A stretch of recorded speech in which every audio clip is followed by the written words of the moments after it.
This is the Hay River, which meanders north for 700 kilometers through the Canadian tundra. Here in the north, the river is still in the grip of winter ice.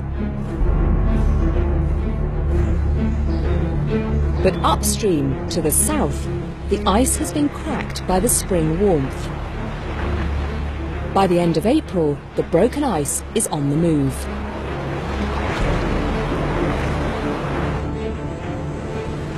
At this point in its journey north, the river tumbles over a 35-metre drop, giving us this spectacular sight. This is Alexandra Falls, and you can see that the central flow is flowing strongly and does all winter, but the majority of the falls are still frozen solid.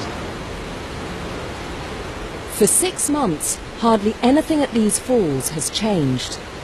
Now, in the space of just a few hours, a transformation has begun. As the ice armada approaches from the warmer south.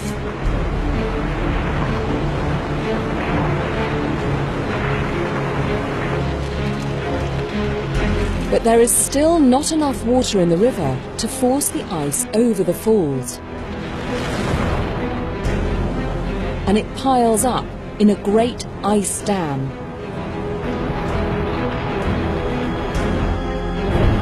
But eventually, it gives way.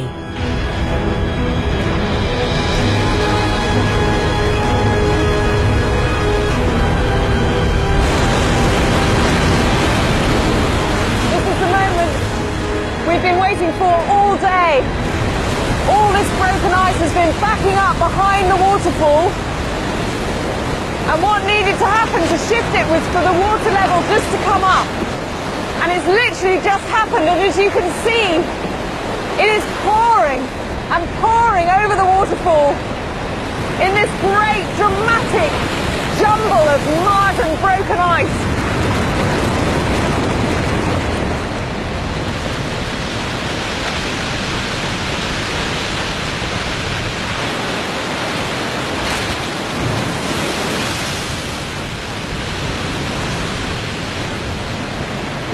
It's just mesmerising to watch.